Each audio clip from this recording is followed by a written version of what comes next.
अखिलेश यादव अध्यक्ष जी। महोदय, अध्यक्ष महोदय,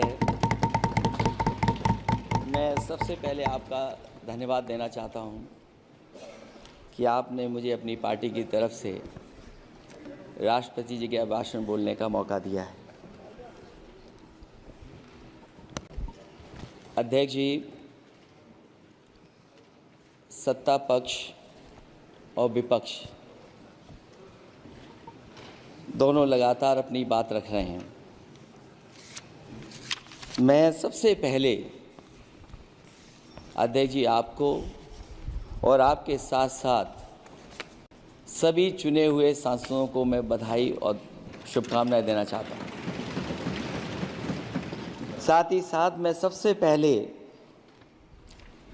देश के उन सभी समझदार और ईमानदार मतदाताओं को धन्यवाद जिन्होंने लोकतंत्र को एक तंत्र बनाने से रोका।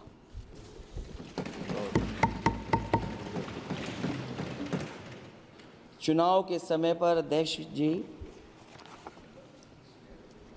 ऐसा कहा गया कि 400 पार। मैं समझदार जनता को फिर एक बार धन्यवाद दूंगा और मैं कुछ कहना चाहता हूं कि आवाम ने तोड़ दिया हुकूमत का गुरूर, दरबार तो लगा है पड़ा गमगीन में बेनूर है पर। अध्यक्ष महोदय, दरबार तो लगा है पर बड़ा गमगीन बेनूर है और पहली बार ऐसा लग रहा है हारी हुई सरकार विराजमान है।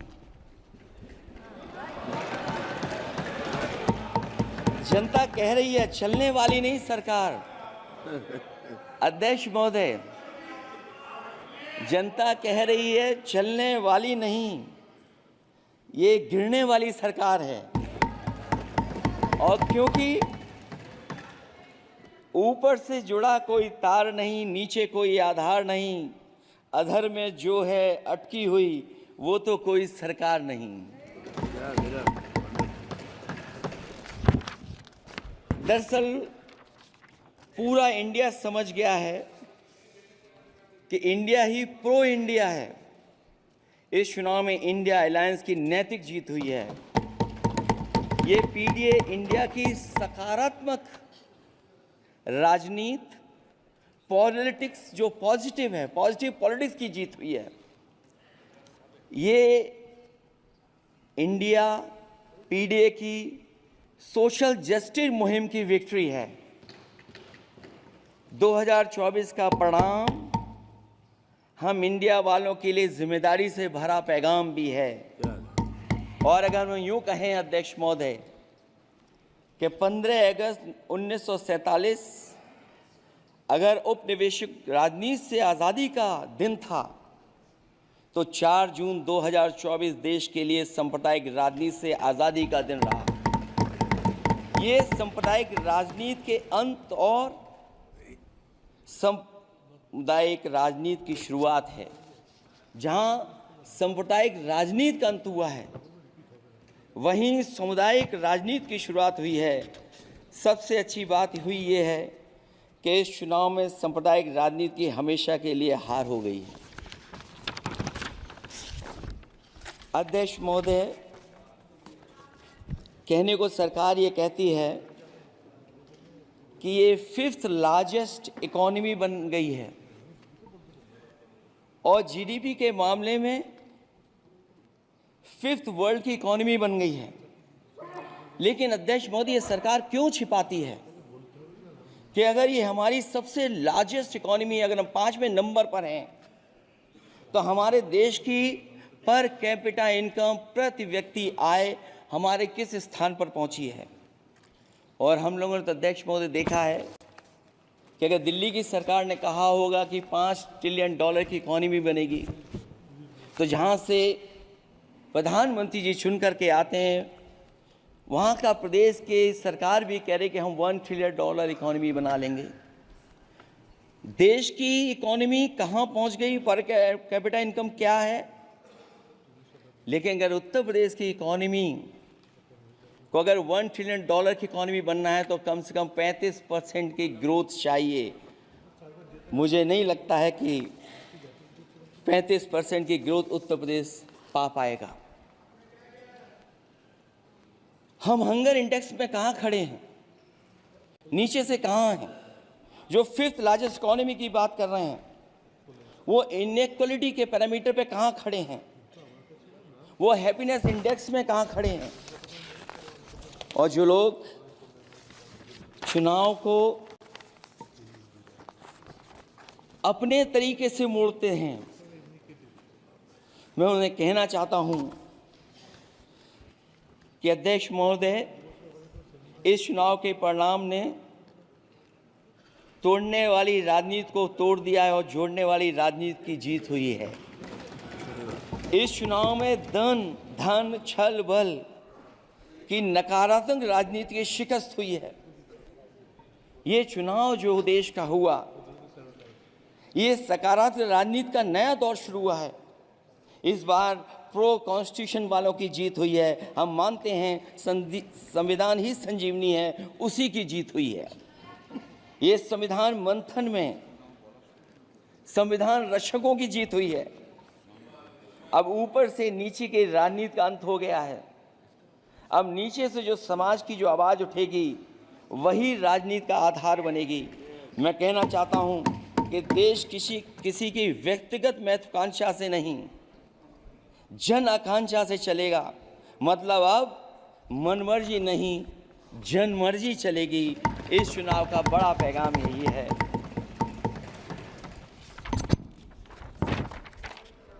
अध्यक्ष महोदय, बहुत सी बातें हुई हैं। अगर उत्तर प्रदेश की बात न हो, क्योंकि अध्यक्ष महोदय सबसे बड़ा प्रदेश जहाँ है, उसने हर बार दूसरे दल को समर्थन देकर के सरकार बनाई। मैं उन्हीं लोगों से कहना चाहता हूं कि लोग क्यूटो की फोटो लेकर बनारस की गलियों से लेकर के गंगा जी तक ढूंढ रहे हैं। उनको लगता है जिस दिन माँ गंगा साफ हो जाएंगी, शायद उस दिन कहीं क्यूटो उसकी गोद में कहीं मिल जाएगा। बनारसी लोग चाहते हैं कि कोई गंगा जी के भी तल में उतरकर उसका दर्द भी जाने। उत्तर प्रदेश की जनता का बस यही आग्रह है कि जिस गंगा जल को हाथ में लेकर सच कहने की कसम खाई जाती है, कम से कम उस गंगा जल से तो झूठ ना बोला जाए।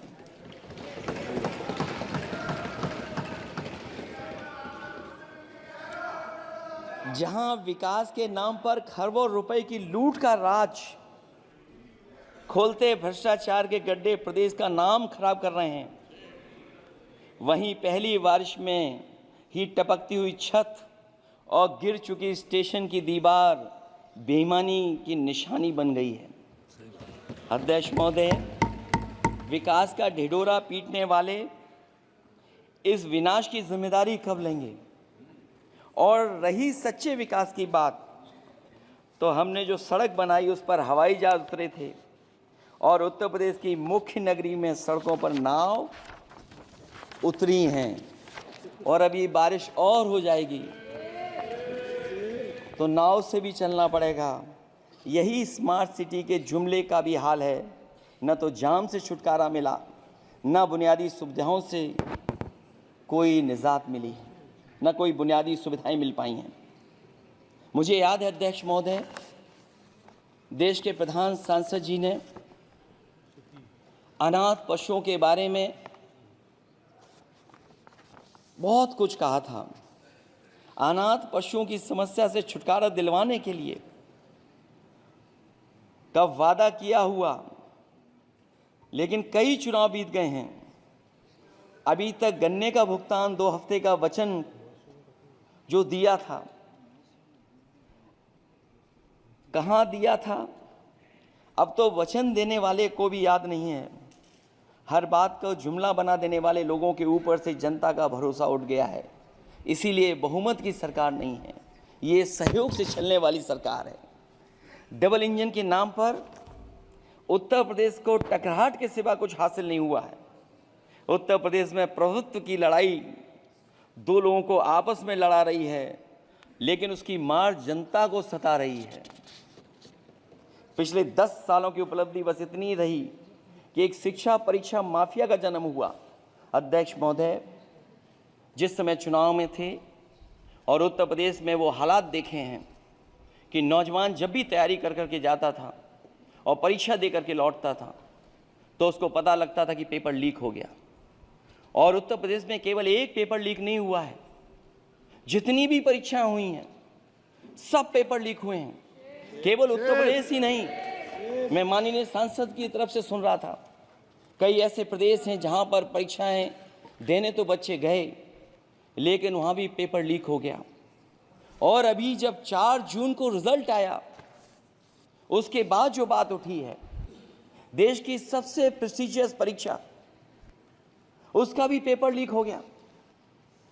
और आखिरकार ये पेपर लीक हो क्यों रहा है? सच्चाई तो ये है कि ये सरकार पेपर लीक इसलिए करा रही है कि सरकार नौकरी नहीं देना चाहती, रोजगार नहीं देना चाहती, उन नौजवानों का भविष्य नहीं बनने देना चाहती। पिछले 10 सालों की उपलब्धि बस इतनी रही है कि एक शिक्षा परीक्षा माफिया का जन्म हुआ है, जिसने तथाकथित अमृतकाल में युवाओं के भविष्य की आशाओं को ही जहर दे दिया है। जो सरकार उम्मीद को मार दे, वह न तो वर्तमान को सुधार सकती है, न भविष्य को संवार सकती है। सरकार आशा का प्रतीक होनी चाहिए, निराशा का नहीं। जनता चाहती कि हर समस्या के लिए बीते कल को जिम्मेदार ठहराने के बहाने को सरकार छोड़े और आने वाले कल की बात करे। अगले 1000 साल के झूठे सपने दिखाने वाले अगले महीने होने वाली परीक्षाओं के लीक न होने की गारंटी कब लेंगे? जनता अब न तो किसी बहकावे में आएगी और न किसी के बहलावे फुसलावे में आएगी। जो लोग कहते हैं कि अमृत काल की बात करने वाले जनता का जागरण काल आ गया है, आज इस सदन में नए राजनीतिक जागरण के अनेक प्रतिनिधि बैठे हैं। अब जब बात होगी तो सच्ची बात होगी और जनता को पूरी सच्चाई के साथ हम लोग अपनी जिम्मेदारी के साथ बात रखेंगे।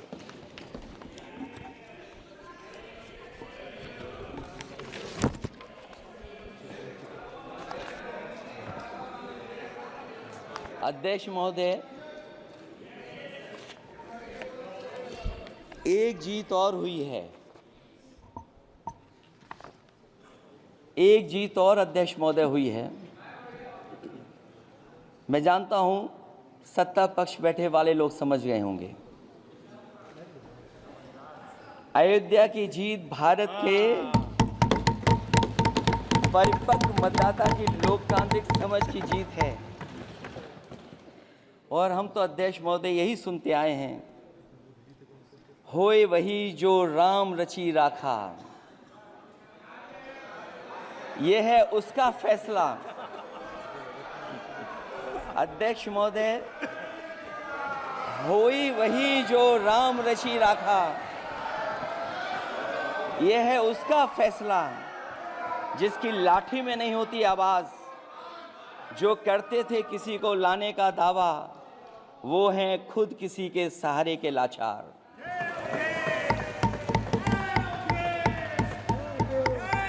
अध्यक्ष महोदय, मैं फिर कह देना चाहता हूं, होए वही जो राम रची राखा,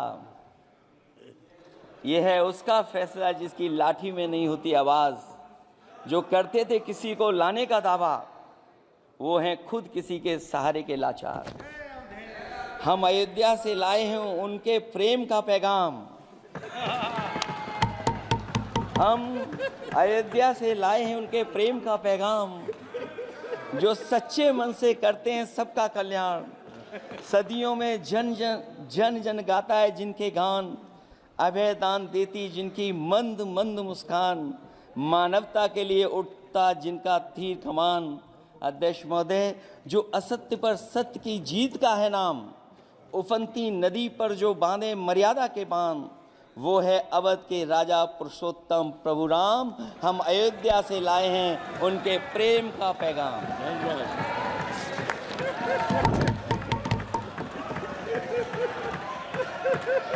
अध्यक्ष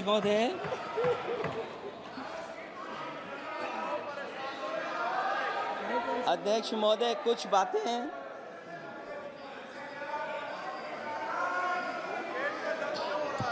अध्यक्ष महोदय, कुछ बातें समय और काल से परे होती हैं, इसलिए आज यहाँ उत्तर प्रदेश के सदन में पढ़ा गया एक शेर याद आ गया, जो तब सही था, अब और सही साबित हो रहा है। इजाजत हो अध्यक्ष जी तो मैं अर्ज करूं।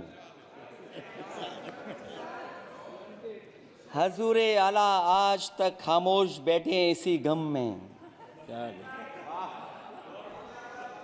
हजूरे आला आज तक खामोश बैठे हैं इसी गम में, महफिल लूट ले गया कोई जबकि सजाई हमने। योगी जी के लिए, योगी जी के लिए।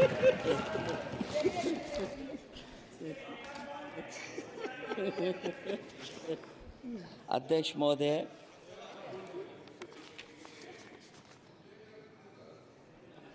मैं मॉडल ऑफ कंडक्ट जब चुनाव हुआ, लागू हुआ, उस समय मैंने देखा कि कुछ लोगों पर मेहरबान रही सरकार और कमीशन भी। कई मैं बहुत डिटेल में नहीं जाना चाहता हूं अध्यक्ष महोदय, लेकिन कहीं ना कहीं प्रश्न उस संस्था पे भी लगा है, और अगर उस संस्था पर प्रश्न लगा है तो लगाने वाली सरकार की वजह से लगा है। इसलिए अगर निष्पक्ष होगी वो संस्था तो न केवल हमारा लोकतंत्र स्वस्थ होगा, बल्कि हमारे लोकतंत्र और मजबूत दुनिया में दिखाई देगा। अध्यक्ष महोदय, ईवीएम पे मुझे कल भी भरोसा नहीं था, आज भी नहीं भरोसा। मैं 80 के 80 सीट जीत जाऊं तब भी नहीं भरोसा। और मैंने अपने चुनाव में कहा था अध्यक्ष महोदय कि ईवीएम से जीत करके ईवीएम हटाने का काम करेंगे। न ईवीएम का मुद्दा मरा है, न जाएगा खत्म। जब तक ईवीएम नहीं हटेगी हम समाजवादी लोग उस बात पर अड़ग रहेंगे। उत्तर प्रदेश अध्यक्ष महोदय वो प्रदेश है जिसने सरकार बीजेपी की बनवाई, एक बार नहीं 2 बार बनवाई, और उसी उत्तर प्रदेश के साथ कितना बड़ा भेदभाव, उत्तर प्रदेश के साथ बड़ा भेदभाव।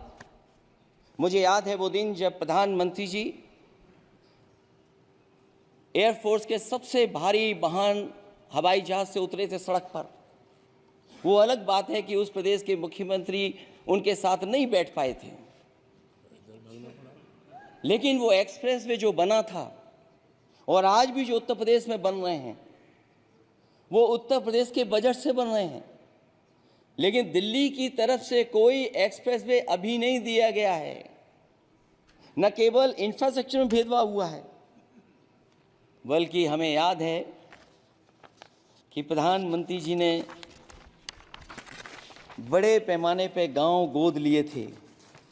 और सोचिए, अगर देश के प्रधान सांसद अगर किसी गांव को गोद ले लें और उस गांव की तस्वीर न बदले, तो शायद मैं नहीं समझता हूं कि किसी गांव की तस्वीर 10 साल में बदली होगी। मुझे वो गांव जिसको उन्होंने गोद लिया, जो प्रधानमंत्री जी की आदर्श योजना थी उसके तहत जो गोद लिया गया था गांव, वो 5 वर्ष पहले खूब शोर हुआ था कि बनारस शहर की तरह डोमरी में चमचमाने लगेगा एक गांव। हकीकत में कुछ नहीं हुआ। उसकी दुर्दशा वैसी की वैसी है, जैसे था गांव वैसे ही का वैसा है। टूटी सड़कें, कच्ची पगडंडियां, उखड़े और टूटे हुए ईंट के खंजे, बदहाल हैंडपंप, पावरलूम और पंखे के जाली के कारखाने को आखिर कब तक रफ्तार मिलेगी जो उस गांव में काम होता था, लोग करते थे। खाली पड़े रसोई गैस के सिलेंडर, अंधाधुंध बिजली कटौती के बीच इस गांव के लोगों को हर सुबह मजदूरी की कभी ना खत्म होने वाली तलाश आखिर कब पूरी होगी। तो सोचिए, एक गांव की तस्वीर ये है, जो गांव कभी गोद लिया गया था उस गांव की भी तस्वीर नहीं सुधर पाई है। जो भाजपा के स्मार्ट सिटी के झूठे सपने में गांव के लिए कोई जगह नहीं है। अपने गांव गोद लेने की जो बात कही थी, क्या वो भी जुमला था अध्यक्ष जी? पता नहीं जिस गांव को गोद लिया था उसका नाम भी किसी को याद है कि नहीं। मैं नाम पूछ करके किसी को शर्मिंदा नहीं करूंगा, क्योंकि अगर नाम याद है तो ये तो और भी बुरी बात है कि अपने नाम याद रखने के बावजूद भी कुछ नहीं किया। जिसे गोद लिया जाता है उसे अनाथ बनाकर छोड़ देना अच्छी बात नहीं है। और अगर तस्वीर अध्यक्ष महोदय बदली हो 10 साल में उन तमाम गोद लिए हुए गांवों की, तो मैं सत्ता पक्ष के लोगों से कहूंगा जरूर इस सदन में बात रखें, जरूर बताएं आप। जो बात कभी अध्यक्ष महोदय कास्ट सेंसस की उठी थी, हम उस कास्ट सेंसस के पक्ष में हैं कि बिना कास्ट सेंसस के सामाजिक न्याय संभव नहीं है। सबको हक दिला पाना मुश्किल है। अध्यक्ष महोदय, राष्ट्रपति जी के अभिभाषण में अग्निवीर को लेकर के जो चिंता विपक्ष की थी और देश के नौजवानों की थी, वो चिंता वैसी की वैसी बनी है। अध्यक्ष महोदय, मैं ये कहना चाहता हूँ, मैं खुद मिलिट्री स्कूल से पढ़ा हूँ। मेरे साथ के बहुत बड़े पैमाने पे लोग फौज में हैं। मैंने समय समय पे जो मेरे साथ पढ़े जो सीनियर थे उनसे भी जानकारी हासिल की है। बड़े बड़े ऑफिसर से मैंने पूछा है, वो शायद आपको न बता पाएँ, लेकिन दबी जुबान में उन्होंने कहा है कि देश की सुरक्षा के साथ अग्निवीर जैसी व्यवस्था लागू करने से समझौता हो रहा है। अध्यक्ष महोदय, किसी भी देश की सबसे बड़ी प्राथमिकता अगर कोई है तो वो देश की सीमाओं की सुरक्षा है। अग्निवीर जैसी व्यवस्था से कभी संभव नहीं है। अध्यक्ष महोदय, हम अग्निवीर व्यवस्था को कभी स्वीकार नहीं कर सकते हैं। आज नहीं कल, कल नहीं बाद में, जब कभी भी सत्ता में इंडिया गठबंधन आएगा, अग्निवीर व्यवस्था हमेशा हमेशा के लिए खत्म हो जाएगी। अध्यक्ष महोदय, जिन्होंने कहा कि हम आय किसानों की दोगुनी कर देंगे, आज किसान पूरा देश का देख रहा है कि उसकी आय कहां दोगुनी हो गई। और जिस तरह महंगाई बढ़ी है, सरकार बताए कि महंगाई इस बढ़ने पे उसकी आय कितनी होनी चाहिए। और जो इंफ्रास्ट्रक्चर की बड़ी बड़ी बातें की गई थी कि एमएसपी लागू करने के लिए एग्रीकल्चर सेक्टर का इंफ्रास्ट्रक्चर तैयार होगा, लेकिन जहां तक मैंने उत्तर प्रदेश में देखा है, अगर इस सरकार में एक भी नई मंडी बनी हो तो मुझे सरकार बता दे। अध्यक्ष महोदय, जो इंफ्रास्ट्रक्चर एग्रीकल्चर सेक्टर में बनाने की बड़ी बात कही थी, अगर सरकार की तरफ से एक भी मंडी 10 साल में बनी हो तो जरूर सरकार बताए। जो सरकार मंडी नहीं बना सकती है उस पर एमएसपी का भरोसा कैसे कर सकते हैं? जिन्होंने एमएसपी का भरोसा दिलाया था। हम अध्यक्ष महोदय आपके माध्यम से यही कहेंगे कि जो राष्ट्रपति के अभिभाषण में लीगल गारंटी एमएसपी को मिलनी चाहिए थी, वो क्रॉप्स को नहीं मिली है। न केवल फसलों को मिले बल्कि हॉर्टिकल्चर क्रॉप्स को भी एमएसपी देने का फैसला हो, जिससे कि हमारा किसान खुशहाल हो सके। साथ ही साथ ओपीएस की बात अभिभाषण में नहीं आई है। ओल्ड पेंशन स्कीम लागू हो, जिससे हमारे तमाम सरकारी कर्मचारियों का भविष्य बन सके। और देश की एक बड़ी आबादी, जहाँ से मैं चुन करके आता हूँ, उत्तर प्रदेश, जहाँ बुनकर, न केवल उत्तर प्रदेश बल्कि देश के कोने कोने में बुनकर समाज के लोग बड़े पैमाने पर रह रहे हैं, लेकिन बुनकरों को जो सुविधाएं मिलनी चाहिए वो भी इस सरकार में नहीं मिल पा रही हैं। जो प्रदेश सरकारों ने कभी बुनकरों के लिए योजनाएं चलाई थीं, वो भी अध्यक्ष महोदय बंद कर दी हैं। मैं अंत में इतना ही कहना चाहूँगा कि इस सरकार ने नौजवानों को नौकरी नहीं दी है, नौकरी और रोजगार उनसे छीने हैं, बहुत नौकरी छीनी है। इसलिए मैं कहना चाहता हूं अध्यक्ष जी, इसलिए मैं कहूँगा कि आपके राज में न नौकरी की उम्मीद है न रोजगार, क्योंकि आपने छोटे कारोबारी तक को इतना छोटा बना दिया है कि न तो वो अपना पेट भर सकता है न किसी को नौकरी पर रख सकता है। जो कुछ पद निकलते भी हैं तो उन पर लेटरल एंट्री के नाम से पिछले दरवाजे से कुछ खास संगी साथियों को रख लिया जाता है। आरक्षण का हक नॉट फाउंड सुटेबल के नाम पर हड़पा जा रहा है। और अध्यक्ष महोदय, आरक्षण के साथ इतनी खिलवाड़ किसी सरकार ने नहीं की होगी जितनी खिलवाड़ इस सरकार ने की है। जहां सरकारी नौकरियां नहीं दी जा रही हैं, और सरकारी नौकरियां इसलिए नहीं दी जा रही हैं क्योंकि उन्हें आरक्षण देना पड़ेगा। जिस प्रदेश से मैं आता हूं वहाँ सबसे बड़े पैमाने पे नौजवान बेरोजगार है, और पिछले 10 साल में जो पेपर उन्होंने लीक कराए हैं वो इसीलिए कराए हैं क्योंकि नौकरी ना देनी पड़े, और अगर नौकरी देनी पड़ेगी तो उन्हें आरक्षण भी देना पड़ेगा। ये जानबूझ करके सरकार नौकरी और आरक्षण के साथ खिलवाड़ कर रही है।